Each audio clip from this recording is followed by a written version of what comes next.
+1/√x, तो उससे वो x² +1 बन जाएगा, वो x² +1 अपॉन √x वो बन जाएगा। और जैसे इसको डिफरेंशिएट करूंगा तो नीचे आएगा हमारे पास 1/x² +1, तो कट जाएगा पूरा ना। नेक्स्ट लाइन में इंटीग्रेट हो जाएगा ना। कर सकते हैं वो तो कुछ नहीं, इंटीग्रेशन बाय पार्ट्स लगाना है, लिख ही दिया मैंने। इसको इंटीग्रेट कर सकते हैं, इसको डिफरेंशिएट कर सकते हैं, नेक्स्ट लाइन में आंसर मालूम पड़ जाएगा आपको। और कोई डाउट हो किसमें 8 के अंदर? क्वेश्चन नंबर 9 में कोई डाउट हो? परंपरागत सवाल है, आ चुका 10 बार है अपने सवाल है ना, कम से कम 10 बार आ चुका होगा सवाल अपनी जीपीपी के अंदर, बताया भी होगा हर बार, तो फिर बताने से फिर याद नहीं रहेगा वो, फिर अगली बार आएगा तो फिर नहीं होगा आपसे ना। तो ये अब की बार करके देखो आप दोबारा, जो अपने नोट्स देखो आप कैसे कराया गया था। 10 में कोई डाउट हो? 10 के अंदर दे रखा है कि भाई हमारे पास ये इनका मीन दे रखा है। थोड़ा ट्रिकी सवाल है, इसमें ये दे रखा है हमें कि xi और xi+1 का मीन दे रखा है, और मीन हमारे पास है xi+2, ये मीन हमारे पास इसके बराबर दिया हुआ है, ये दिया हुआ है हमें, और हमें लिमिट निकालनी है x approaching to n approaching to infinity, ये लिमिट निकालनी है हमें, limit n approaching to infinity, और x n की लिमिट हमें निकालनी। तो और ये हमें कंडीशन दी हुआ है ना। अब n अप्रोचिंग टू इन्फिनिटी का मतलब बेसिकली हमें x की वैल्यू निकालनी है, जैसे ये x1 है, कहीं x2 आएगा, x3 आएगा, x4 आएगा, क्योंकि दे रखा है ना i 1 से लेकर 1 2 3 4 अप टू इन्फाइनेट तक है। तो इसका मतलब जब n बहुत बड़ा है, जैसे x100 भी नहीं निकालना हमें, x 1 करोड़ भी नहीं निकालना, जैसे x2 x3 दिख ही रहे हैं अपने को, ये बहुत बड़ा नंबर निकालना। तो कहीं ना कहीं मुझे कैलकुलेट करने के लिए यहां से मैंने इसको क्रॉस मल्टीप्लाई कर दो आप, तो 2xi+2 is equal to xi+1 लिखा हुआ है ना। अब इसमें और कोई जानकारी तो है नहीं हमारे पास, यही जानकारी है ना, तो मुझे वो एक्शन निकालना है। लेकिन तो इसमें क्या करो, इसको ऐसे लिख लो, 2xi+2 माइनस xi+1, ये डिफरेंस मैंने क्रिएट कर दिया, ताकि जब जोड़ने लगूंगा इनको तो टर्म्स कटती जाएंगी और कहीं ना कहीं मैं xn तक पहुंच पाऊंगा ना। अब मैंने यहाँ ये लिखा है, तो बेसिकली मैंने क्या किया, लेफ्ट हैंड साइड में 2xi+1 सब्ट्रैक्ट कर दिया, 2 इंटू xi+1 सब्ट्रैक्ट कर दिया मैंने, तो उधर भी सब्ट्रैक्ट कर दूंगा मैं ना, तो उधर आ जाएगा xi माइनस xi+1, उधर आ जाएगा xi माइनस xi+1 आ जाएगा, ये ऐसा आ जाएगा। देखो अभी सही है ना, तो ये भी कंसेक्यूटिव हो गए, क्योंकि ये उधर जाएगा ना बेसिकली, भाई यहां तो ये अकेला था, दोनों तरफ मैंने 2 इंटू xi+1 से माइनस कर दिया, तो ये भी कंसेक्यूटिव आ गए, ये भी कंसेक्यूटिव है। अब जब इनको जोड़ूंगा तो कटते जाएंगे ये। अब जैसे मैं i बराबर 1 लिखूं, तो i बराबर 1 लिखने पर कितना आ जाएगा, ये आ जाएगा 2 इंटू x3 माइनस x2, ये ऐसा आ जाएगा। फिर आएगा 2 इंटू आई को मैंने 1 लिखा, अब आई को 2 x4 माइनस x3 आ जाएगा, फिर आएगा x5 माइनस x4 आ जाएगा, and finally this is 2 into xn+2 minus xn+1, ये ऐसा आ जाएगा। लास्ट में आई को मैंने n लिख दिया ना, ऐसे मैंने यहाँ आई को 1 रखा था, तो यहाँ भी रखूंगा आई को 1, तो ये x1 माइनस x2 आएगा, फिर ये x2 माइनस x3 आएगा, x3 माइनस x4 आएगा, और फिर आएगा xn माइनस xn+1, ये ऐसा आ जाएगा। बस इनको जोड़ दो सबको ना, ताकि मैं xn वगैरह निकालने के बारे में सोच सकता हूँ। तो ये यहाँ से ये हट जाएगा, ये हट जाएगा, ये हट जाएगा, इससे ये कैंसिल हो जाए, यहाँ इससे ये हट जाएगा, फिर ये हट जाएगा और ये हट जाएगा। अब इन सबको जोड़ा मैंने, तो जोड़ने पर एक तो ये किसी से कैंसिल नहीं होगा, एक ये किसी से कैंसिल नहीं होगा, this is 2 times xn+2 minus x2 is equal to, और ये कितना आ जाएगा, x1 minus that is xn+1। तो ये ऐसा आ गया हमारे पास, हमें तो xn चाहिए। लेकिन अब ध्यान से देखो कि हम लिमिट अगर n अप्रोचिंग टू इन्फिनिटी है, तो वो n तो बहुत बड़ा है, तो अगर n इन्फिनिटी पे अप्रोच कर रहा है, तो ये n+2 भी कहाँ अप्रोच करेगा, इन्फिनिटी पर। तो हम ये बोल सकते हैं कि अगर मैं ये मुझे वैल्यू निकालनी है, तो मैंने इसको l मान लिया, अब मैं ये लिमिट निकालूं, चाहे मैं ये लिमिट निकालूं, और चाहे मैं ये लिमिट निकालूं, ये सब क्या है, बराबर है, xn+2, ये सब बराबर है।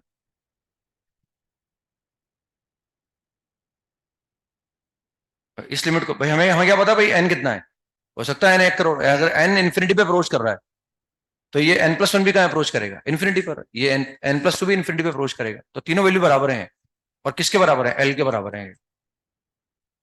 समझ रहे हैं, बस यहाँ रख दो आप। तो अगर मैं लिमिट अप्लाई करूंगा तो ये कितना हो जाएगा, 2l माइनस, ये तो लिखा हुआ है 2x2, और ये कितना लिखा है x1, और माइनस का l हो जाएगा, n अप्रोचिंग टू इन्फिनिटी पर हम n approaching to infinity xn+1 xn+2 और xn तीनों को बराबर मान सकते हैं और उनको l बोल सकते हैं ना, तो यहाँ रख देंगे बस, अब इंटरचेंज कर लो।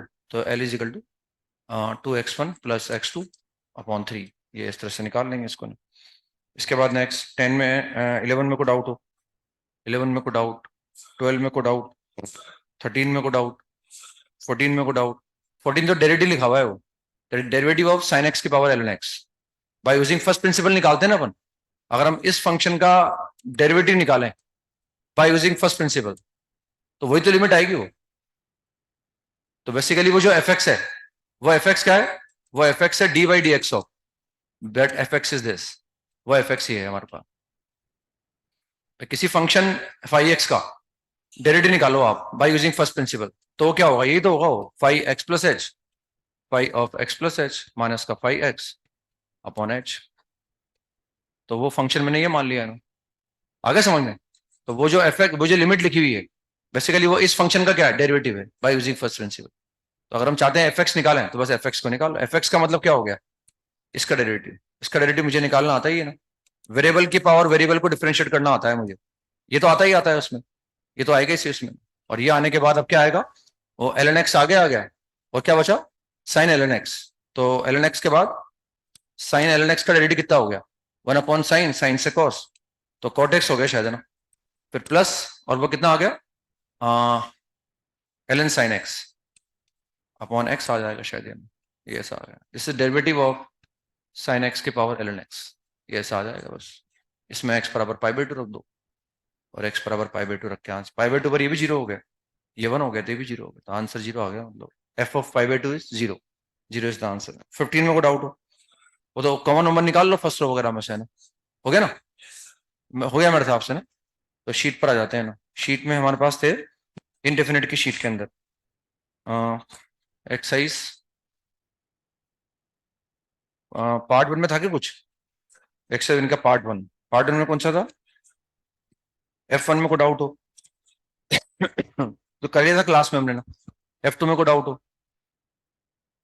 F2 में को डाउट, बाई पार्ट्स लगा दो बस इसमें, और क्या है ना। वो x की पावर n को मान लिया हमने, अब इसमें कोई n की जगह n-1 रखने की जरूरत नहीं है, क्योंकि वो अपने उसको डिफरेंशिएट ही कर रहे हैं ना, और अपने आप डिग्री कम हो जाएगी। और ऐसा लिखा हुआ है वो √a-x, पर इसको निकाल लो बस आप, आई एन हो गया है। तो सिंपल ये हो गया डिफरेंशिएबल और ये हो गया इंटीग्रेबल, बस बाई पार्ट्स लगा दो उसमें ना, तो आ जाएगा ना, बताना करके। हाँ, इसके बाद next part 3 question number F1 में को डाउट हो, पार्ट 3 के F1 में को डाउट बताना है। इसमें भी मेरे हिसाब से हमें इसमें शायद रखना पड़ेगा आई एन की जगह पहले n-1, क्योंकि ये बेसिकली ऐसा लिखा हुआ I N is equal to E की पावर एक्स तो चल ही रहा है, और साथ में कितना आ गया एक्स की पावर -n हो गया ना। तो आगे इसको अगर मैं डिफरेंशिएट कर दूंगा तो -n -1 आएगा, तो पहले n की जगह n-1 रख दो, इसमें पहले n की जगह n-1 रख दो, तो I n-1 is equal to e to the power x, और अगर मैं n की जगह n-1 लिखूंगा तो वी गेट -n+1 dx। मतलब इसमें बाई पार्ट्स लगा दो, इसको मान लो डिफरेंशिएबल और इसको मान लो इंटीग्रेबल, तो इसमें अपने आप आई एन जनरेट हो जाएगा। तो आई एन को मैं इधर लेके आ जाऊंगा फिर ना, बताना है पूरा करके।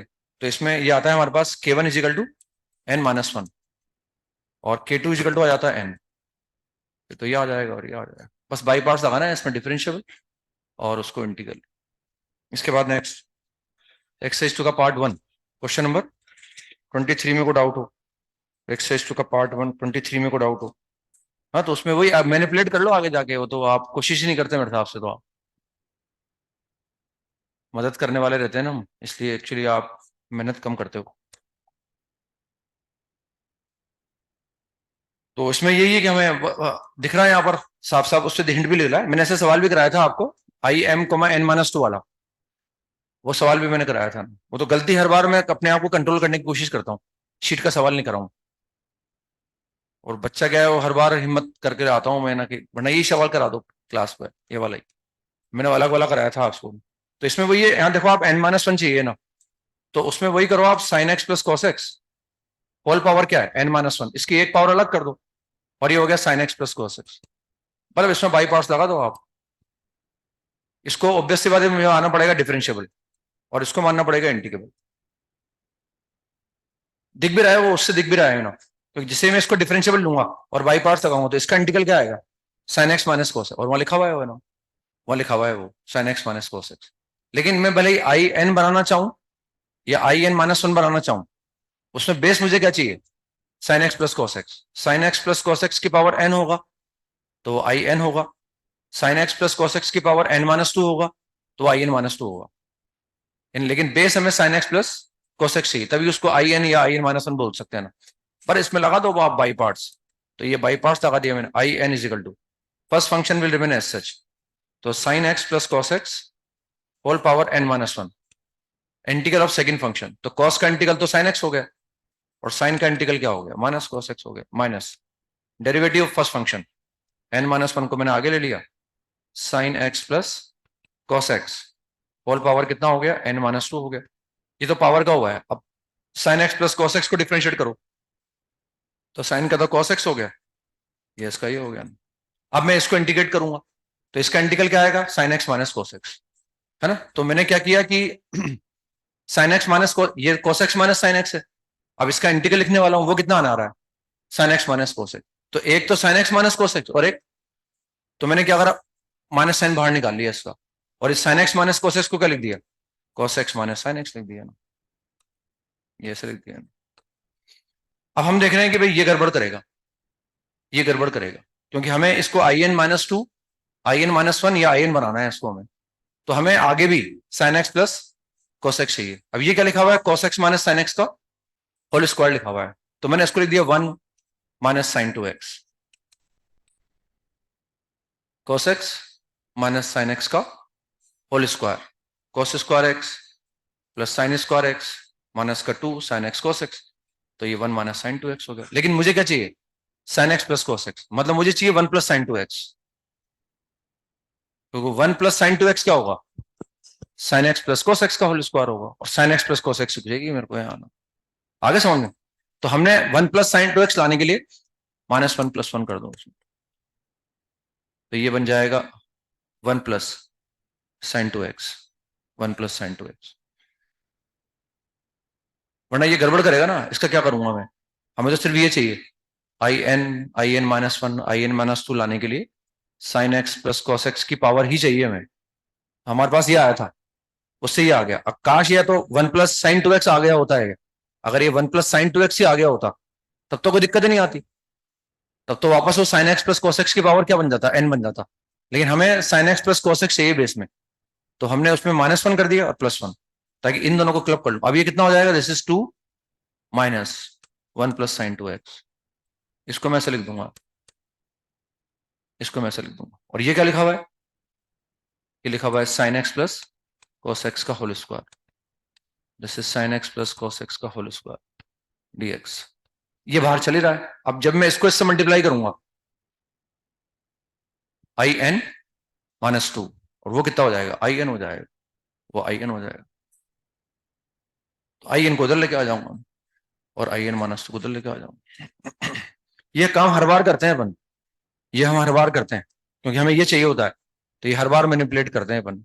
कुछ कभी कभी एक्स स्क्वायर एक्स्ट्रा आ जाता है ना। एक सवाल किया था ना हमने, रिडक्शन निकाला था हमने one upon X square plus A square whole power N का, तो उसमें सिर्फ एक्स स्क्वायर बचा था वहां, तो plus A square minus A square किया था हमने, क्योंकि वो बेस में हमें वही चाहिए ना, तो यहाँ हमें ऐसा करना पड़ा है ना। इसके बाद नेक्स्ट पार्ट टू के अंदर क्वेश्चन नंबर, पार्ट फोर का question number, compression number first, first में कोई डाउट हो तो वो तो लिखा हुआ है, उसको पढ़ लो वहां अपना, मेरे हिसाब से बिल्कुल सही से लिखा हुआ है वो, कोई डाउट नहीं है उसमें ना। इसके बाद next compression number two, second में कोई डाउट हो, क्वेश्चन नंबर सवाल नंबर 6 में कोई डाउट हो, 7 में कोई डाउट हो, 8 में कोई डाउट हो, और कौन सा है, बस इसमें ये थे, शीट में ये थे। चलो आगे चलते हैं फिर हम। तो कुछ सवाल दे रखा है शायद मैंने करने के लिए, दो सवाल दे रखे हैं ना, तो वो उन दोनों को देखना है मैंने ना। वो एक तो था x square upon X sine x, sine x था कि कोस एक्स था, प्लस कोस एक्स था होल स्क्वायर, तो ये इंटीग्रल था ना। ये जेई मेन में भी आया 2019 के अंदर, मतलब ये एडवांस लायक सवाल है वैसे तो, सब्जेक्टिव एग्जाम थोड़ा सोचना ज्यादा पड़ता है इसमें ना, और वो जेई मेन में दिया फिर उन्होंने सवाल ये ना 2019 के अंदर। तो इसमें यही है कि हम बेसिकली एल्जेब्रा साथ में मिक्स हो रहा है इसके ना, ट्रिग्नोमेट्री के साथ में एक्स मिक्स हो रहा है, तो वो कुछ कर नहीं पा रहे हैं ना। तो हम इसको ध्यान से देखें अगर, तो या तो इसका डेरिवेटिव ऊपर मिल जाए अपने को तो कुछ कर पाए अपन। अब इसको डिफरेंशिएट करके देखो आप नीचे वाले को, तो नीचे वाले का डेरिवेटिव क्या आएगा, x cos X plus sine x और माइनस साइन एक्स। ये इसका डेरिवेटिव है x sine x plus cos x का। तो इसमें साइन एक्स से साइन एक्स कट रहा है शायद, और डेरिवेटिव क्या आ रहा है। तो हमें एक्स स्क्वायर की जगह काश इसमें एक्स कॉस एक्स ऊपर होता, एक्स स्क्वायर की जगह एक्स कॉस एक्स, तो नीचे वाले को टी मान लेता मैं, तो D T upon T square बन जाता है, D T upon T square. तो लेकिन हमारे पास नहीं है वो, तो बना दो उसको, कोई बात नहीं है ना, इसको ऊपर बना दो आप, तो ये आ जाएगा हमारे पास एक्स कॉस एक्स हमें ऊपर चाहिए, नीचे तो लिखा हुआ ये x sine x plus cos x, नीचे ये लिखा हुआ ये x sine x plus cos x का होल स्क्वायर, ये ऐसे लिखा हुआ है। अब नीचे वाले में कोई दिक्कत है नहीं, ऊपर हमें क्या चाहिए था, एक्स स्क्वायर, हमने ये लिख दिया। तो इसको एक्स स्क्वायर बनाने के लिए क्या करो, एक्स अपॉन कॉस एक्स से मल्टीप्लाई कर दो, तो ये कॉस एक्स से कॉस एक्स हट जाएगा और वो एक्स स्क्वायर आ जाएगा। मतलब इसमें बाई पार्ट्स लगा दो, ये मान लिया हमने डिफरेंशिएबल, ये हमने डिफरेंशिएबल मान लिया, और ये हमने मान लिया इंटीग्रेबल, क्योंकि ये इंटीग्रेट तो हो ही जाएगा, क्योंकि नीचे वाले का डेरिवेटिव ऊपर लिखा हुआ है ना, ये इंटीग्रेट हो ही जाएगा। अब चाहो तो इसका इंटीग्रल अलग से निकाल लो एक बार, ताकि दिक्कत नहीं आएगी। इसको इंटीग्रेट कैसे करूंगा, नीचे वाले को टी मान लूंगा, तो ऊपर वाला क्या हो जाएगा, तो D T upon T square हो गया, और बड़ी integral of one upon T square minus का वन बाई टी, यानी इसका जो इंटीग्रल आएगा minus one upon T, T का मतलब x sine x plus cos x आएगा, ये इसका इंटीग्रल आने वाला है। आगे समझ में, ये इसका इंटीग्रल आने वाला है, ताकि अब दो बार कैलकुलेट करने से बच जाएंगे अपन।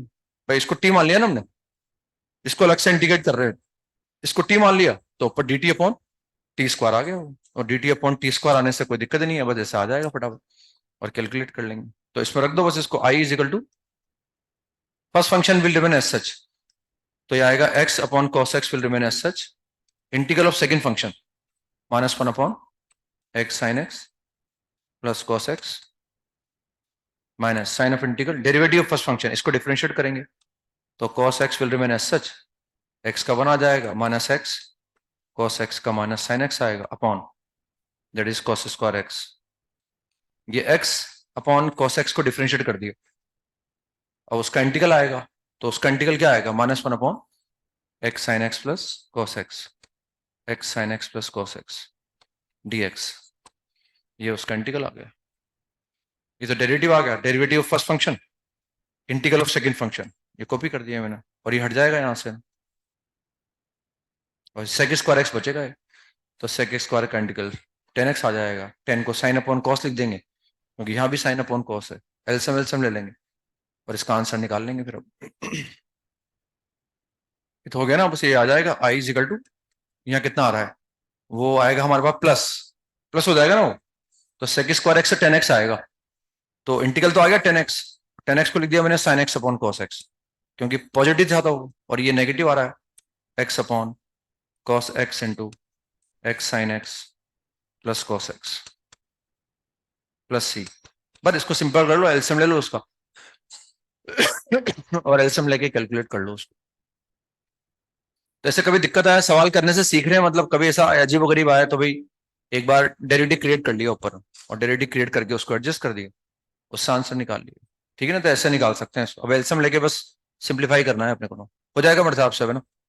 इसके बाद अब वो नेक्स्ट इंटीग्रल था हमारे पास, integral of one upon A plus B cos x whole square, इसमें हमें दिया हुआ था कि ए बी से बड़ा है, तो ठीक है वो, मतलब इसमें मैंने लाइफ में एक ही बार सवाल किया था ऐसे, जब मैंने पहली बार किया था खुद ने, तो इसमें हाफ एंगल में कन्वर्ट किया था मैंने, वो cos x को हाफ एंगल में कन्वर्ट कर दो, 10x बाई 2 को 2 पुट कर दो, बहुत लंबा हो जाता है सवाल उससे, फाइनली आंसर तो आ जाता है, बहुत लंबा होता है, फिर धीरे धीरे हमें दिखा भाई ये भी एक तरीका है इसका ना, या ये भी तरीका मार्केट में अवेलेबल है, तो इसमें आसान सा तरीका है इसको निकालने का, नीचे cos x की जगह sin x भी हो सकता है, cos x की जगह sin x भी हो सकता है, तो इसको डिफरेंट इंटीग्रेट करने के लिए ये डिफरेंशिएशन कंसिडर करते हैं हम, इसके लिए कंसिडर करते हैं sin x upon a plus b cos x, नीचे अगर cos है हमारे पास तो ऊपर साइन ले लेंगे, और अगर a plus b sine x का होल स्क्वायर होता, नीचे साइन होता, तो मैं ऊपर cos कंसिडर कर लेता, इसको डिफरेंशिएट करते हैं अपने।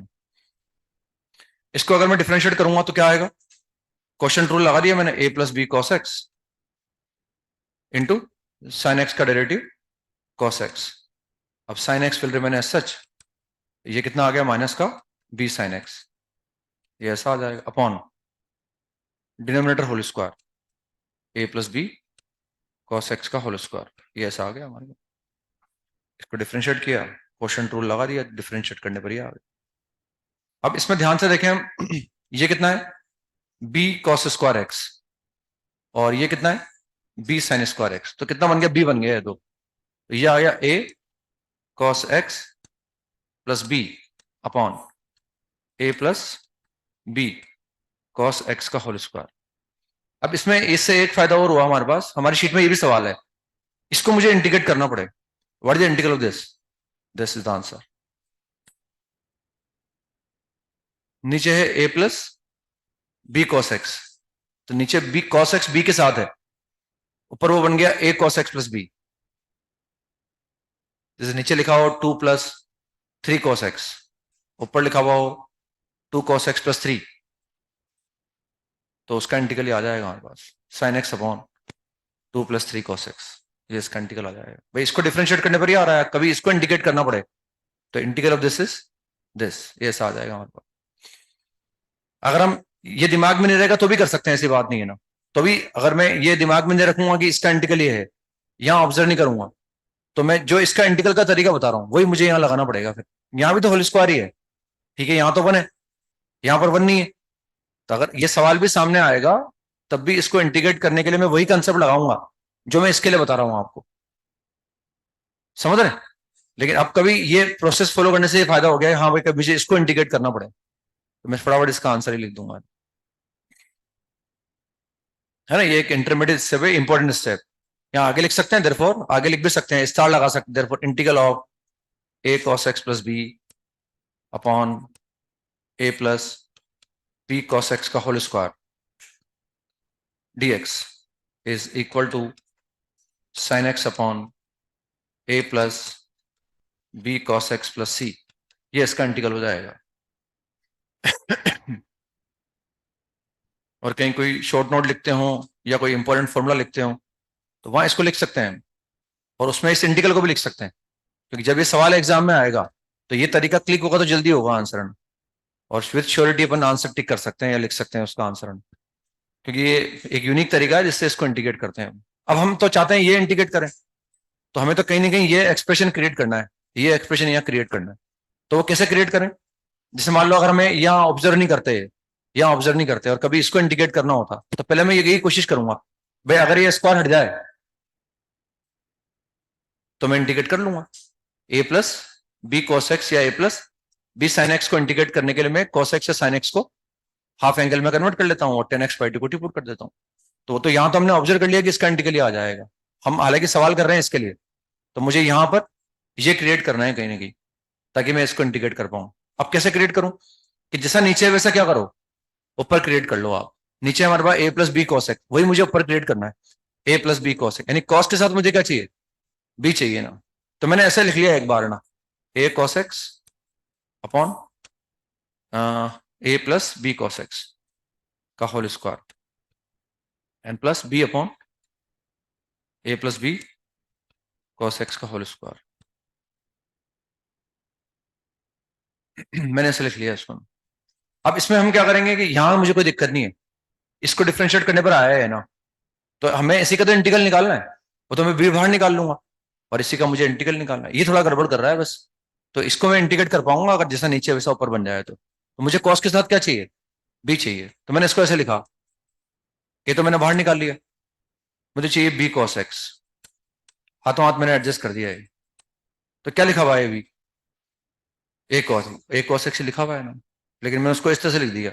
अब बी कॉस एक्स के साथ क्या चाहिए मुझे ए, तो plus A minus a upon A plus B cos x का होल स्क्वायर, तो स्टिल ये ए कॉस एक्स अपॉन ए प्लस बी कॉस एक्स का होल स्क्वायर लिखा हुआ है, बी से बी कट रहा है, ए से हट जाएगा तो ऊपर लिखा हुआ है ए कॉस एक्स, बट इसको अलग अलग कर लो, अब यही हम चाहते थे, इसको मैंने कॉपी कर लिया, this is b upon A plus B cos x का होल स्क्वायर,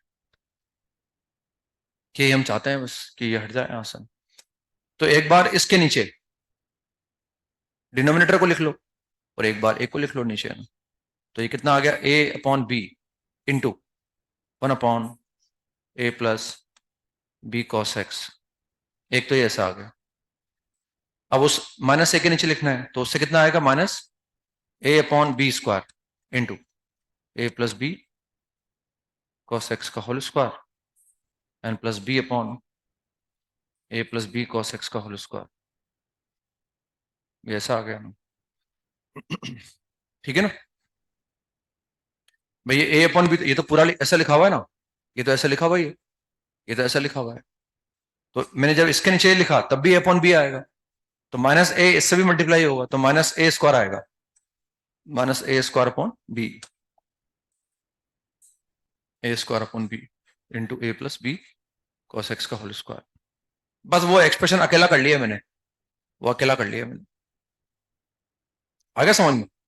तो अब ये क्या लिखा हुआ है हमारे पास, ये लिखा हुआ है therefore d by dx of therefore d by dx of sin x upon a plus b cos x is equal to, अब देखो ये दोनों सेम है, कांस्टेंट जो है यहां पर, तो मैंने इसको ऐसे लिख लिया a upon b into 1 upon a plus B cos x, ये ऐसे लिख लिया इसको मैंने। अब वहां देखो आप, वहां कॉमन ले लो आप, तो क्या बचेगा हमारे पास, माइनस ए square minus B square upon B into 1 upon ए प्लस बी कॉस एक्स का होल स्क्वायर। देखो सही लिखा है।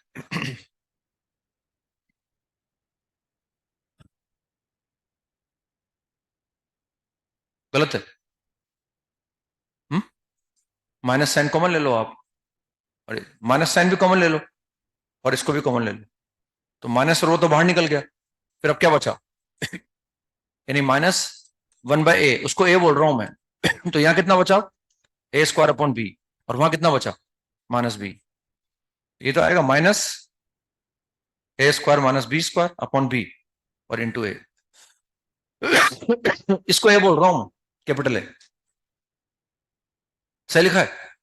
बस वो आ गया, मतलब उसी को इंटीग्रेट करना है मुझे, यही मुझे इंटीग्रेट निकालना। Now integrate both the sides, now integrate both the sides, दोनों तरफ इंटीग्रेट कर दो आप। सही लिखा है ना ये? Now integrate both the sides, दोनों तरफ इंटीग्रेट कर दो। सही है गलत है? तो now integrate both the side, दोनों तरफ इंटीग्रेट कर दिया ना, तो कितना हो गया, integral of, now integral of d by d x of sine x upon A plus B cos x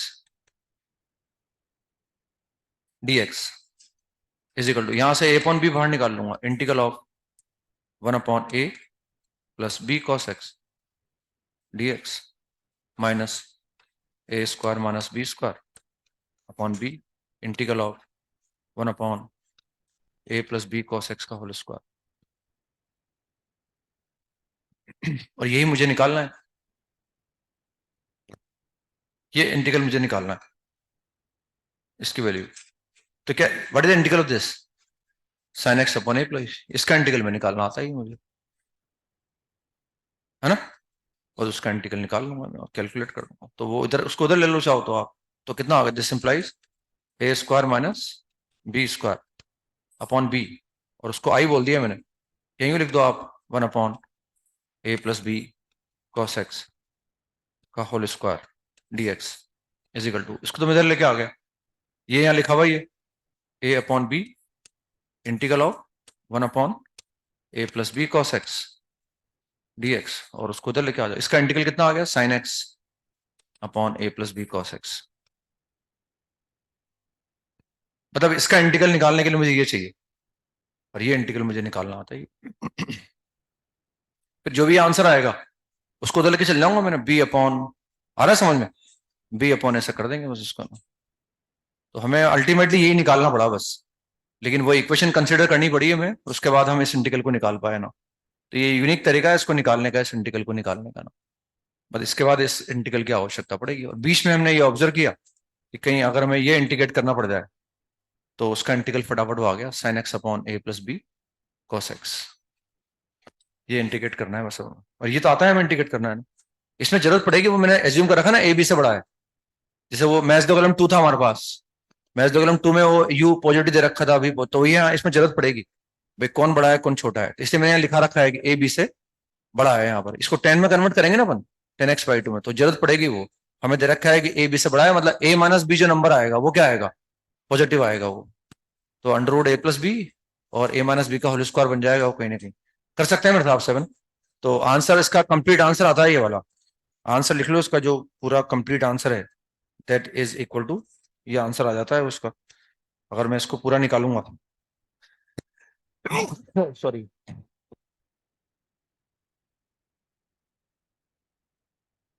A upon b आ रहा है इसमें, a square minus B square upon a आ रहा है, तो इसका आंसर आएगा हमारे पास,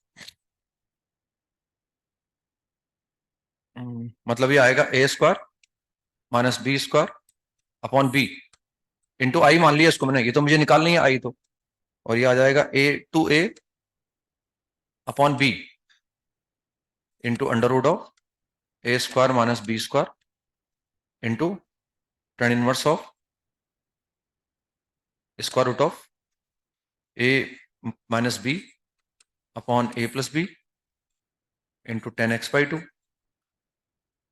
and that is minus sin x upon a plus b cos x plus c. This is the constant of integration. जैसे ये साइन ऑफ इंटीग्रल हटेगा, बोलते हैं बस इस आई को निकालने के लिए आप इससे b अपॉन ए स्क्वायर माइनस बी स्क्वायर उधर मल्टीप्लाई कर देना, यानी इसका इंटीग्रल ये आएगा ऐसे ना, ये a माइनस बी की जरूरत पड़ेगी अपने को ना, हमें दे रखा है कि ए बी से बड़ा है, तो a माइनस बी पॉजिटिव होगा ना। अब आई निकालना है तो इससे मल्टीप्लाई कर देंगे दोनों तरफ, b अपॉन ए स्क्वायर माइनस बी स्क्वायर से मल्टीप्लाई कर देंगे, ठीक है ना। तो वो एक इंपॉर्टेंट स्टेप है कि उसको इंटीग्रेट करने के लिए, नीचे कॉस था तो मैंने साइन मान लिया, नीचे साइन होता तो ऊपर में कॉस मान लेता है ना, तो इस तरह से हम इसको इंटीग्रेट करके निकाल सकते हैं। तो अच्छा तरीका है, मतलब ये ध्यान में रखें आपके, ये तरीका है।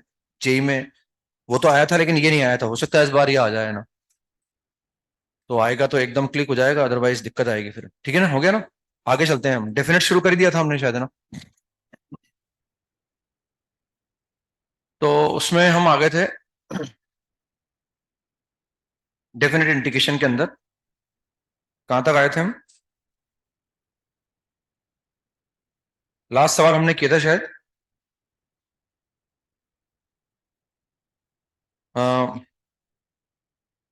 वो इंटीग्रल ऑफ सेक एक्स वाला किया था शायद, कौन सा किया था, पाई स्क्वायर बाय, हाँ मतलब वो आंसर जो आया था वो हमारे कुछ पाई आ गया था उसका आंसर, लास्ट सवाल हमने वो किया था ना। हम्म, तो लिखें इसमें एक और लिखें नेक्स्ट इसके बाद, इंटीग्रल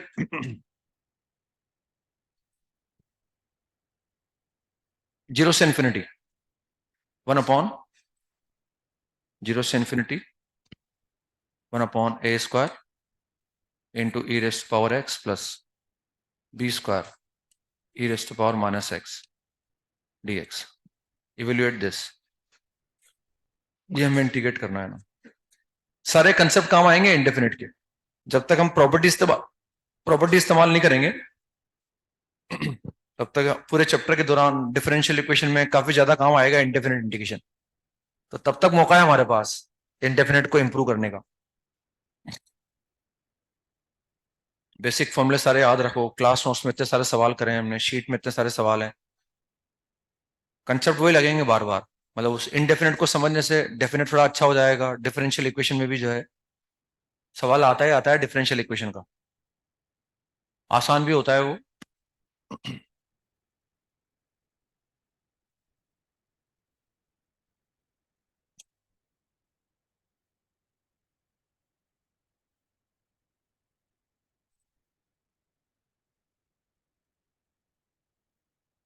e की पावर x नीचे हो तो ऊपर होना चाहिए वो ना, बस उसको, अब लिमिट है तो कुछ पुट करना हो तो पुट करने के साथ ही हम लिमिट चेंज कर देते हैं यहाँ पर, और सवाल करना आसान हो जाता है। पुट करने के साथ ही हम लिमिट चेंज कर देते हैं यहाँ पर।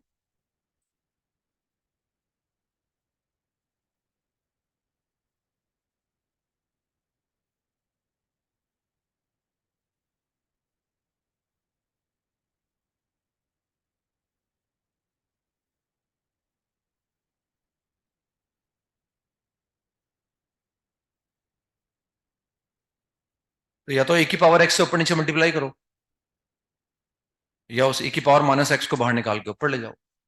भाई अगर वो नीचे है तो ऊपर तो होगा ही होगा वो, ये तो क्लियर है।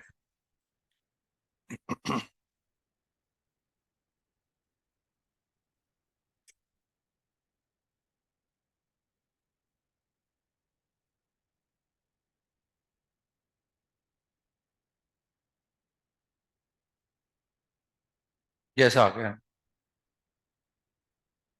या तो उस ए की पावर माइनस एक्स को बाहर निकालो और फिर ऊपर ले जाओ उसको, तो या तो ऐसे ऊपर आ सकता है वो, या वो ए की पावर एक्स से हमने ऊपर नीचे मल्टीप्लाई कर दिया, तो यहाँ तो ए की पावर एक्स आ गया।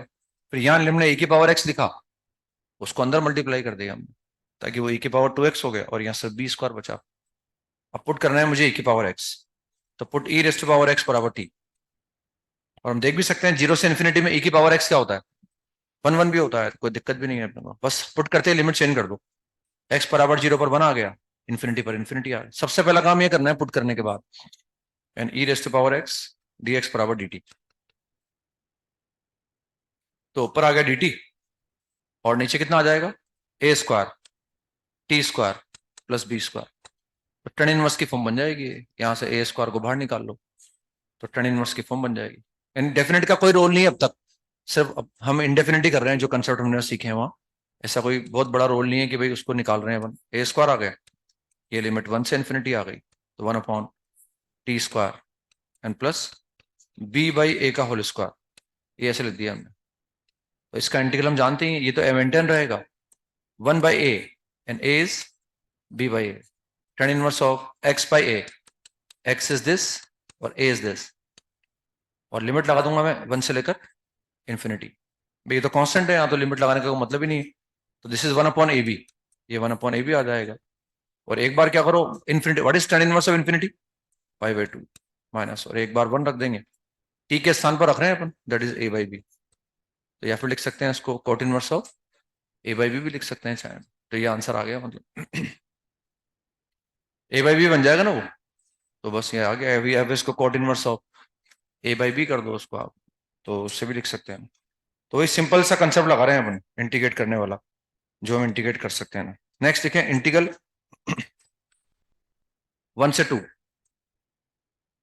X square, and we are integrating with respect to ln x। ये शीट में सवाल था हमारे, एक्सरसाइज इनके पार्ट 1 में इस तरह का सवाल था, है ना, मैंने बताया था आपको, समझाया था, तो उसको देख सकते हैं अपन। 1 से 2 हम इंटीग्रेट कर रहे हैं एक्स स्क्वायर को with respect to ln x। नहीं देखा हो तो उसको देखना घर जाके दोबारा, मैंने बताया था वो सवाल दो तरह से आपको, उसको देख सकते हैं दोबारा अपन चाहें तो।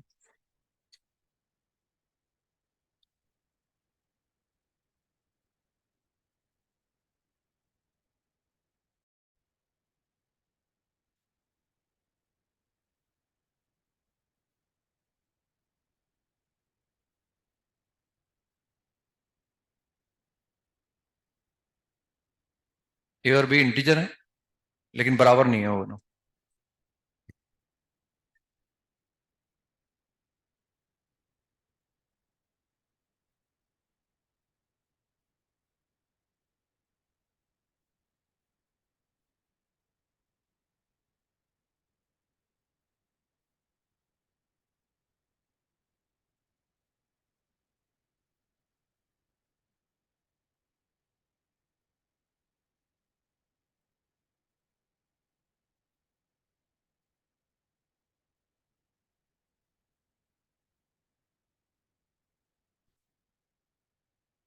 हो गया,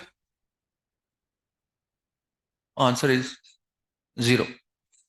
तो दिमाग में रखना है अपने को ये ना, स्पीड बढ़ने के लिए भाई कभी हमें इस तरह का इंटीग्रेट करना पड़े, साइन का एंगल एक्स का इंटीजर मल्टीपल है, दूसरे साइन का एंगल भी साइन का इंटीजर मल्टीपल है, तो ये इंटीग्रल 0 से पाई में 0 आ जाता है ना। किसी भी हमने 2 साइन साइन बी का कंसेप्ट लगा दिया है यहाँ पर, ये 2 से मल्टीप्लाई कर दिया, 2 से डिवाइड कर दिया, बेसिक कंसेप्ट तो यही है ना, ये हमने अप्लाई कर दिया ना। तो 1/2 की जगह 1/2, ये आ गया 0 से pi. 2 sin A sin B is cos of A minus B,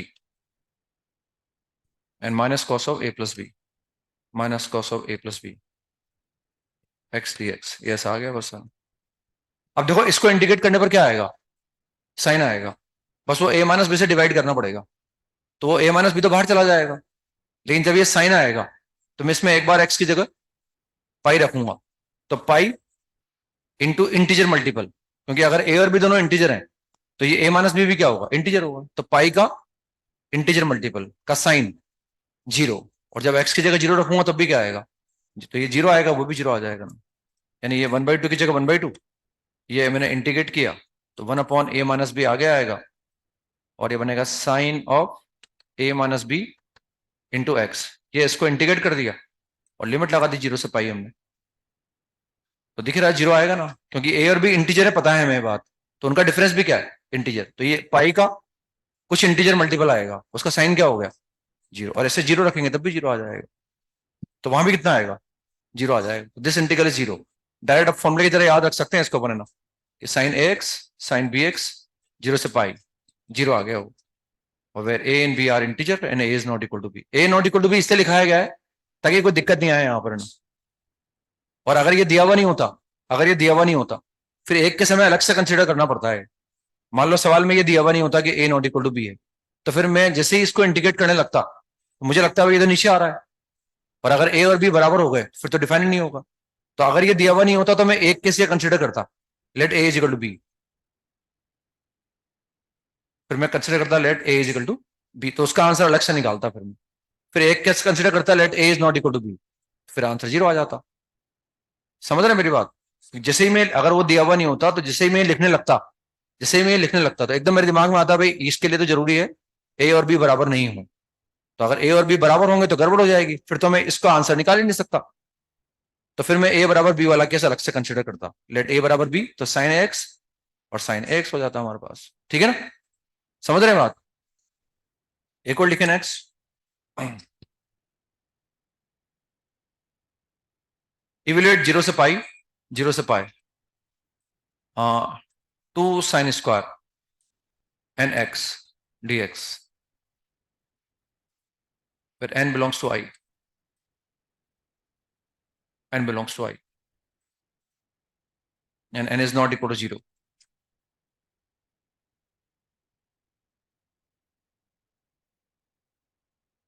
ये वही केस हो गया ऐसे ना, अगर वो ए बराबर बी होता तो ये हो जाता, वो देखो आप, ए बराबर बी होता तो ये होता ना,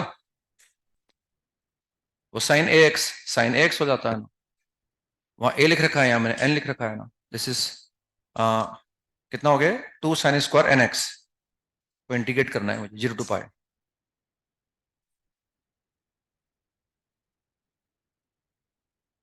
मतलब बीच में ये इससे कराया गया है कि बीच में कहीं इनकी जरूरत पड़े तो हम थोड़ा फास्ट सोच सकें उस वक्त, है ना, मतलब वो सोचना जब सवाल कोई कॉम्प्लिकेटेड बन के आएगा जिनमें इनकी जरूरत पड़ेगी तो वो सवाल करना आसान हो जाएगा हमारे लिए, इन दोनों इंटीग्रल को करने के बाद, हो गया, answer is pi is the answer, तो what is two sine square, चाहे डेफिनेट हो चाहे इनडेफिनेट हो, what is two sine square, one minus cos, तो ये वन माइनस कॉस, और एंगल कितना आ गया, टू एन एक्स आ गया, अब साइन, इस कॉस को इंटीग्रेट करने पर क्या आएगा, साइन आएगा, तो मैं एक बार एक्स की जगह पाई रखूंगा, तो पाई का इवन मल्टीपल हो गया, वो जीरो आ गया, फिर जीरो लिखूंगा तो जीरो आ जाएगा, ये तो जीरो हो गया, बस ये बचा है एक्स हमारे पास, तो उससे एक्स आया और उससे आंसर पाई आ गया, ठीक है ना, तो ये लिख सकते हैं जीरो टू पाई, वन से तो डी एक्स आ गया माइनस जीरो से पाई, और मेरे हिसाब से समझ पा रहे हैं आप, है ना, टू एन एक्स, तो इसको इंटीग्रेट करने पर कितना आ जाएगा, minus sign of two n x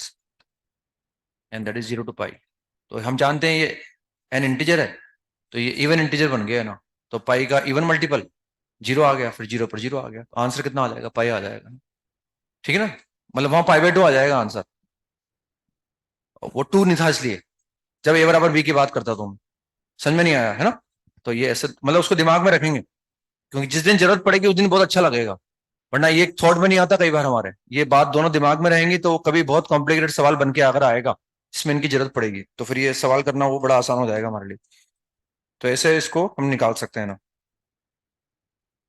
next लिखें, नोट में लिखें, a to b f x into g x d x,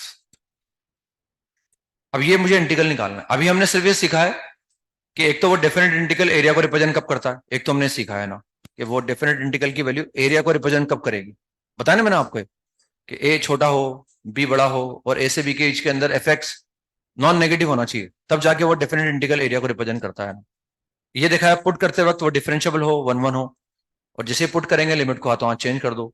otherwise फिर हम इनडेफिनेट का एक कंसेप्ट लगाया है कि पहले इनडेफिनेट की तरह इंटीग्रेट कर लो और लिमिट लगा दो, या पुट करो तो हाथों हाथ लिमिट चेंज कर दो।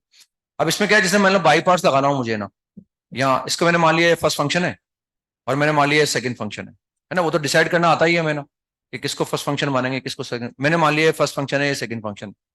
तो जब हम बाई पार्ट्स लगाते हैं तो उसमें ध्यान रखते हैं कि जिस फंक्शन को हम इंटीग्रेबल मानते हैं उसका इंटीग्रल लिखते वक्त कांस्टेंट ऑफ इंटीग्रेशन का इस्तेमाल नहीं करते हैं हम, है ना, क्योंकि वो हमें दो बार लिखना होता है ना। और जिस फंक्शन को इंटीग्रेबल मानते हैं उसका इंटीग्रल लिखते समय हम वहां कांस्टेंट ऑफ इंटीग्रेशन का इस्तेमाल नहीं करते हैं ना। तो यहां भी हम ऐसा कर सकते हैं अभी कि ये भूल जाओ आप ये लगा हुआ है, और इसको पूरा क्या करो आप इनडेफिनिट तरह इंटीग्रेट कर लो और उस पर लिमिट लगा लो, है ना। थोड़ा वो लंबा प्रोसेस हो जाता है ना, तो उसमें उससे बेटर हमें ऐसा करते हैं कि हमने इसको फर्स्ट फंक्शन मान लिया, इसको सेकंड फंक्शन, तो first function will remain as such. Now integral of second function g x d x, ये मान के चलो मैं तो ए और बी को भूल गया है ना, हम सिर्फ फॉर्मूला लिख रहे हैं, इसको फर्स्ट फंक्शन उसको इंटीग्रल मानते हुए ना। तो हम क्या करते हैं, जब इसको इंडेफिनिट तरह कर रहा हूं तो यहाँ कांस्टेंट ऑफ इंटीग्रेशन का इस्तेमाल नहीं करता मैंने। अब देखो ये तो इसका इंटीग्रल तो मैं जानता ही हूं ना, तभी तो इसको इंटीग्रल मान रहा हूं मैं, यानी यहाँ कोई फंक्शन लिख पाऊंगा मैं ना, समझ रहे हैं। और अब हम यानी यहाँ कोई साइन ऑफ इंटीग्रल नहीं बचेगा हमारे पास। तो अगर मैं पूरा कैलकुलेट भी कर लूंगा पहले, तो मुझे कैलकुलेट तो वही इंटीग्रल करना पड़ेगा, फिर वो इंटीग्रल निकालने के बाद फिर मैं लिमिट लगाऊंगा ए से बी, समझ रहे हैं। तो तब तक हमें ये बार बार लिखना पड़ेगा। तो हम क्या करते हैं, वो बार बार लिखने की जगह यही लिमिट लगा देते हैं ए से बी, एक बार यहाँ ए रख देंगे एक बार बी रख देंगे, यहां लिमिट नहीं लगाते, है ना, वरना ये बार बार कॉपी करना पड़ेगा अपने को। Minus a to b derivative of first function integral of second function dx dx, फटाफट ऐसे लिमिट लगा देते हैं बीच में, उससे ये इतना बड़ा एक्सप्रेशन हमें बार बार नहीं लिखना पड़ता, क्योंकि अगर हम ये लिमिट नहीं लगाते तो ये मुझे बार बार कॉपी करना पड़ता। वो तो इंटीग्रेट करूंगा ही सही में, ये मुझे बार बार कॉपी करना पड़ता, तो हम यही लिमिट लगा देते हैं। अल्टीमेटली ऐसे तो लगाएंगे, इसमें एक बार एक्स बराबर बी रखेंगे, फिर एक बार एक्स बराबर ए रखेंगे बीच। तो ये न तो मैंने यहाँ कॉन्स्टेंट ऑफ इंटीग्रेशन का यूज किया, न तो हम यहाँ कांस्टेंट ऑफ इंटीग्रेशन का यूज करते हैं। अगर इनडेफिनेट की तरह करते हैं तो यहाँ हम कांस्टेंट ऑफ इंटीग्रेशन का इस्तेमाल नहीं करते, लेकिन अगर मैं डेफिनेट कर रहा हूं तो भी यहाँ कांस्टेंट ऑफ इंटीग्रेशन का भी इस्तेमाल नहीं करूंगा और यहाँ लिमिट भी नहीं लगाऊंगा। ना लिमिट मैंने यहाँ लगाई है, ना लिमिट मैंने यहाँ लगाई है, लिमिट मैंने यहाँ लगाई है और यहाँ लगाई है इस पूरे के अंदर, ठीक है ना। लिखें, एक सवाल करते हैं ना, evaluate 0 to 1 x square tan inverse x dx। वो जो मैं बोलना चाह रहा हूं ना, थोड़ा कंफ्यूजन हो रहा है, वो इससे क्लियर हो जाएगा आपको भी ये सवाल करते ही। इसको मुझे इंटीग्रेट करना है 0 to 1।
तो क्लियरली हमें पता है कि डिफरेंशियल किसको मानना है और इंटीग्रल किसको मानना है।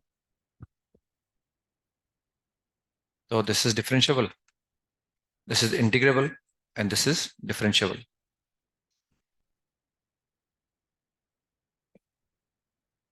So I is equal to, first function will remain as such, integral of second function x cube upon 3. अब अगर मैं यहां लिमिट नहीं लगाता ना, यूं समझो आप, तो ये मुझे बार बार कॉपी करना पड़ता, और जब वो इंटीग्रल आ भी जाता तब उस पूरे पे क्या करता मैं, 0 to 1 लिखता. तो मैं एक बार इसमें x बराबर 1 रखता माइनस, फिर इसमें x बराबर 0 रखता.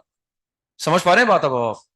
तो यही हमने लिमिट लगा दी इसलिए ना, क्योंकि वरना इसको बार बार कॉपी करना पड़ता है ना. ये 0 to 1 आ गया हमारे पास, 0 to 1 minus sign of integral 0 to 1 derivative of first function 1/1 plus x square, integral of second function वो लिख ही रखा है हमने, x3/3 dx. बस ऐसा आ गया. तो ये तो बार बार कॉपी नहीं करना पड़ेगा. आप x बराबर 1 पर कितना आ गया, π/12 आ गया, और x बराबर 0 पर 0 आ गया. यहां से 1/3 हमने बाहर निकाल लिया, और ये कितना आ गया, 0 to 1 x square plus 1/x³. अब इसमें this is not proper fraction, तो प्रॉपर बनाना पड़ेगा. या तो डिवाइड करो आप x³ को x² + 1 से, या मैनिपुलेट कर लो प्लस x माइनस एक्स. तो चालाकी है अपनी, भाई प्लस x माइनस एक्स कर दिया, फिर डिवाइड करो आप उसको ना. तो ये π/12 की जगह π/12, 1/3 की जगह 1/3. जब x² + x के नीचे लिखूंगा तो कितना आ जाएगा, x बचेगा बस. तो 0 to 1 ये बचेगा x dx, और माइनस 0 to 1, और ये कितना बचा, x/x² + 1. तो नीचे का डेरिवेटिव कहाँ आ गया, ऊपर आ गया. तो ये 2 बना दिया और ये 1/2 बना दिया. बस अब इंटीग्रेट कर ही देंगे उसको अपन. वरना अगर मैं लिमिट पूरी लास्ट में लगाता ना, तो मुझे ये फंक्शन बार बार, इतना बड़ा एक्सप्रेशन बार बार लिखना पड़ता. वो हमने लिमिट यही लगा दी हाथों हाथ, तो वो फायदा हुआ बस है ना. तो ये कितना हो गया, π/12 की जगह π/12, -1/3 की जगह -1/3, और ये कितना आ गया 1/2. सही है ना. और ये आ गया 1/2, और कितना आएगा ln ऑफ x² + 1, मतलब ये आने वाला है ln ऑफ x² + 1. फिर उसमें मैं क्या रखने वाला हूं, एक बार x बराबर 1, तो उससे क्या मिलेगा ln 2, और एक बार क्या रखने वाला हूं 0, तो ln 1 आएगा, ln 1 0 हो जाएगा. समझ में आ गया. बस इसको एक बार ये ब्रैकेट बंद कर दो, एक बार और लिख लो उसको ना. तो this is π/12 -1/6 and plus 1/6 into ln 2, या ऐसा कॉमन ले लो चाहो तो π/12 -1/6 इंटू ln e/2, ऐसा कर दो चाहो तो ln e/2 आ जाएगा. वो 1 आ जाएगा ना, 1 माइनस ln 2, तो 1 को ln e लिख दिया मैंने. तो या तो ऐसे छोड़ दो या ऐसे लिख दो आंसर चाहो. समझ में आ गया. तो ऐसे ये बस वो ध्यान रखना है कि हमें सब कुछ वही करा है हमने, लिमिट यहाँ लगा दी हमने, यहाँ 0 to 1 और वहां 0 to 1. मतलब जो इनडेफिनेट की तरह मैं करता हूं, तो जिसको इंटीग्रल मानते हैं उसमें सी यूज नहीं कर रहे, और डेफिनेट में भी अगर बाई पार्ट्स लगाऊं, तो जिसको इंटीग्रल मानते हैं उसमें ना कांस्टेंट यूज करेंगे ना वहां लिमिट लगाएंगे अपन. समझ रहे ना. तो ऐसे कैलकुलेट करके निकाल. लिखे नेक्स्ट सवाल लिखें इसके बाद है ना, integral 0 to π x² into cos x dx, 0 to π x² into cos x.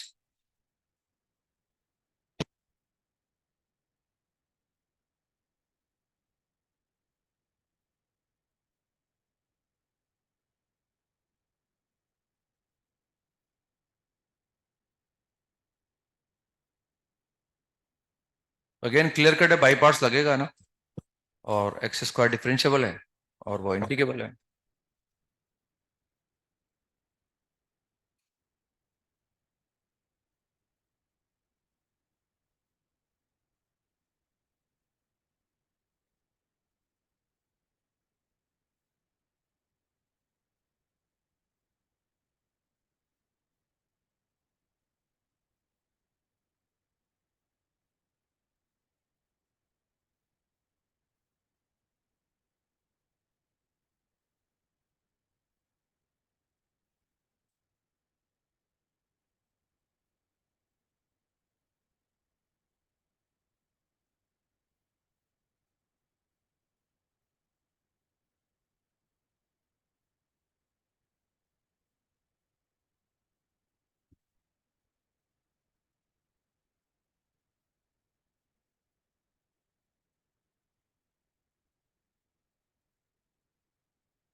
हो गया ना, answer is -2 pi, answer is -2 pi. तो ये दिस इज डिफरेंशिएबल, ये डिफरेंशिएबल है और ये इंटीग्रेबल है ना।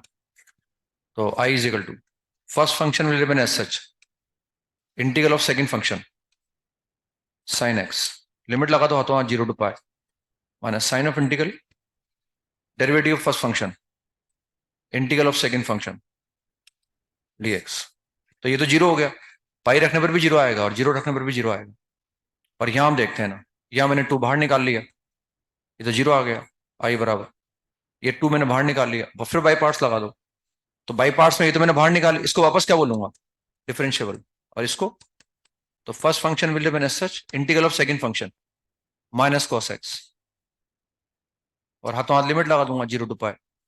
समझ पा रहे हैं, माइनस साइन ऑफ इंटीग्रल, और कितना आ गया, अब देखो लिख देता हूं, चलो मैं, sine of integral, now derivative of first function is 1, integral of sine minus cos, तो ये तो प्लस कॉस हो गया।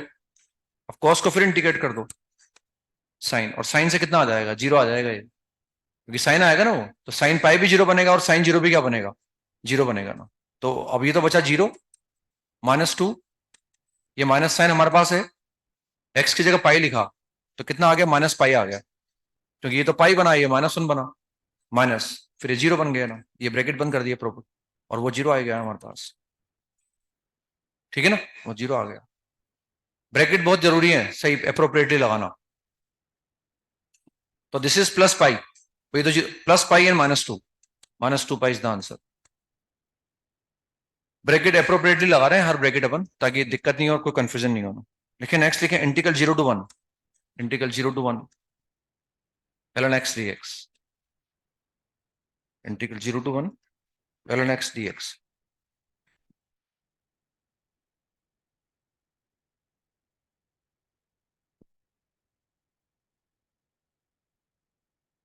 बाई पार्ट्स लगाना सिखा रहे हैं, बस बाई पार्ट्स में लिमिट लगाना सिखा रहे हैं आपको बस हम,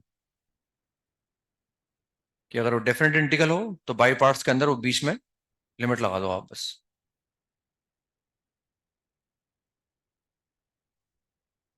वैल्यू नेगेटिव आएगी कंफर्म है, क्योंकि 0 to 1 में ln x क्या होता है, नेगेटिव होता है, तो नेगेटिव वैल्यू आएगी।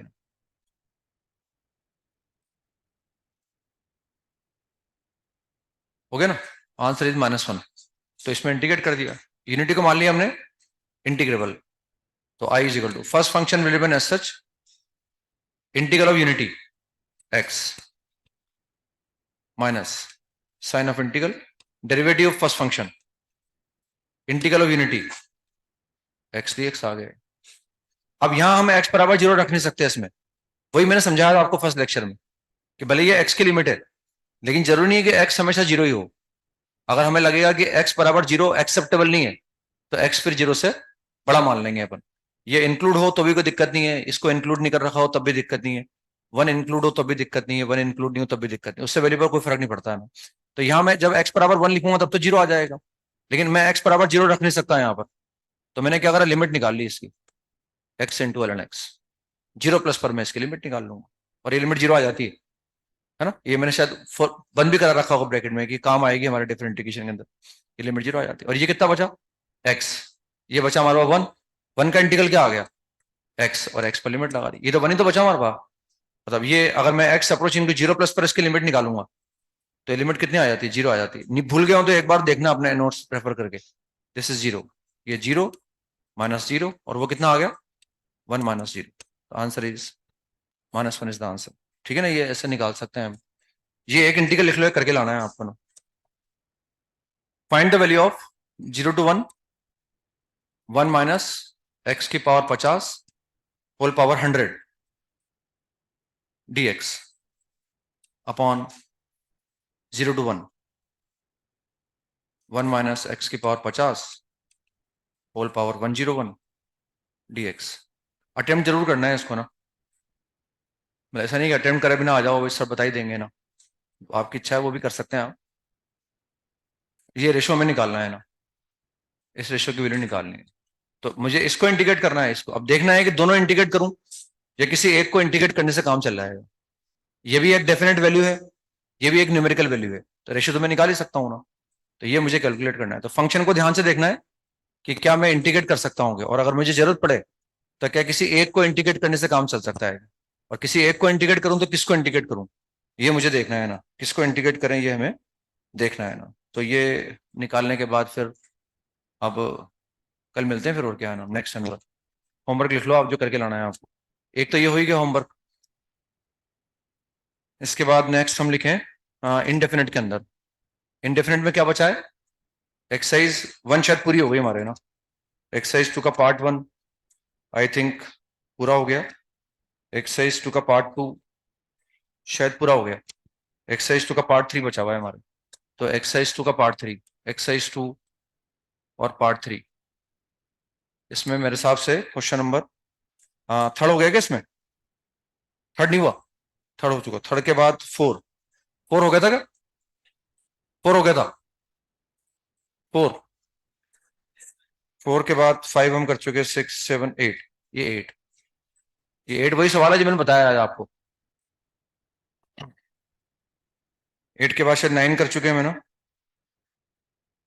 इसके बाद सारे हो गए। एक्सरसाइज पार्ट 4 शायद पूरा कर चुके हैं हम। एक्सरसाइज 3 का पार्ट 2, तो एक्सरसाइज 3 का पार्ट 2, इसके अंदर हम शायद क्वेश्चन नंबर 1 कर चुके। क्वेश्चन नंबर 2 करना है शायद हमें, 2 बचा हुआ था। थर्ड हम कर चुके शायद। 4 नहीं किया शायद हमने ना, 4 करना है। 5 हम नहीं करा, 5 भी नहीं करा है ना। 5 6, 6 नहीं किया ना। 7 शायद कर चुके। 8 भी नहीं किया हमने। 9 कर चुके। 10, 10 नहीं करा। 11 कर लिया। 12 नहीं किया। ये थोड़ा ट्रिकी सवाल है। 12, 13 शायद हम कर चुके है ना। 14 शायद हमने नहीं किया। 14 में करेक्शन है। 14 में ऊपर जो लिखा हुआ है tan inverse of x square plus 1/2 लिखा हुआ है वो। 14 में ऊपर जो लिखा हुआ है उसमें tan इनवर्स के अंदर जो लिखा हुआ है वो लिखा हुआ है एक्स स्क्वायर प्लस 1/2, तो 2 की जगह एक्स है वो। हाँ, tan इनवर्स ऑफ ऊपर न्यूमिनेटर के अंदर tan inverse of x plus 1/2 लिखा हुआ है, तो x plus 1 upon X square plus 1/x है वो। 2 की जगह एक्स है मतलब है ना, 2 की जगह एक्स है। 15 हम कर चुके थे शायद है ना। 16, 16 के बाद हम 17 जैसा सवाल शायद मैंने कराया था क्लास में। 18 जैसे सवाल भी हमने शायद शीट में देखा था ना। 19 शायद हम ऐसे सवाल भी हमने शीट में देखा था, दिखा था ना मैंने आपको उस दिन। मतलब इनमें दिक्कत नहीं आनी चाहिए ना। क्वेश्चन नंबर 20 ये करके लाना है आपको ना, इन सवालों को करके लाना है। कर लेंगे ना, फिर 2-3 सवाल बचेंगे फिर हमारे पास। ये कर सकते हैं मेरे हिसाब से है ना, कोई दिक्कत नहीं है इनमें। इसमें एक ये करके लाना आप, एचएलपी का एक सवाल ये, क्योंकि इंडेफिनेट तो जितने करो उतना कम है। वो बहुत सारे भी कर सकते हैं हम, बहुत कम में भी काम चल सकता है। 9 10 ये करके लाना, 9 10। तो नेक्स्ट दिन पे कंटिन्यू करते हैं।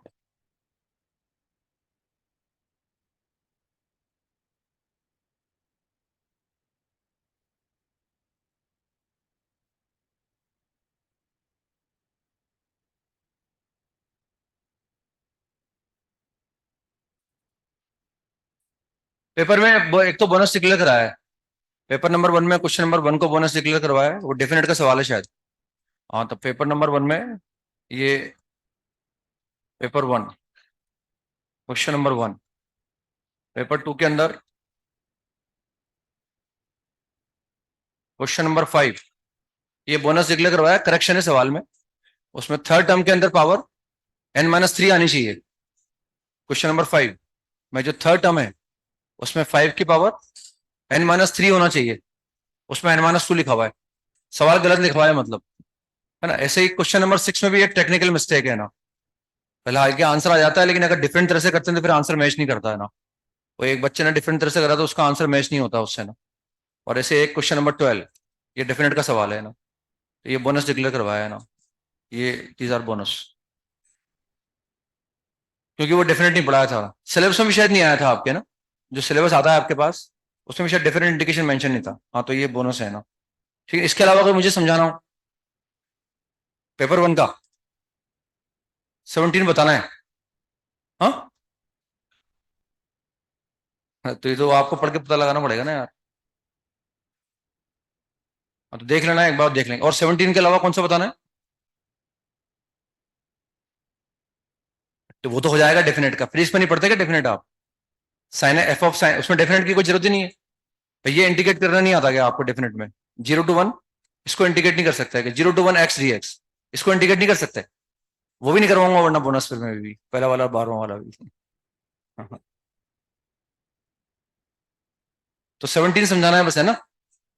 पेपर नंबर 2 का 17। देख लेना उसको, 17 को एक बार देख लेंगे, बता दूंगा। आप एक बार और देख लेना आप जितने कोशिश।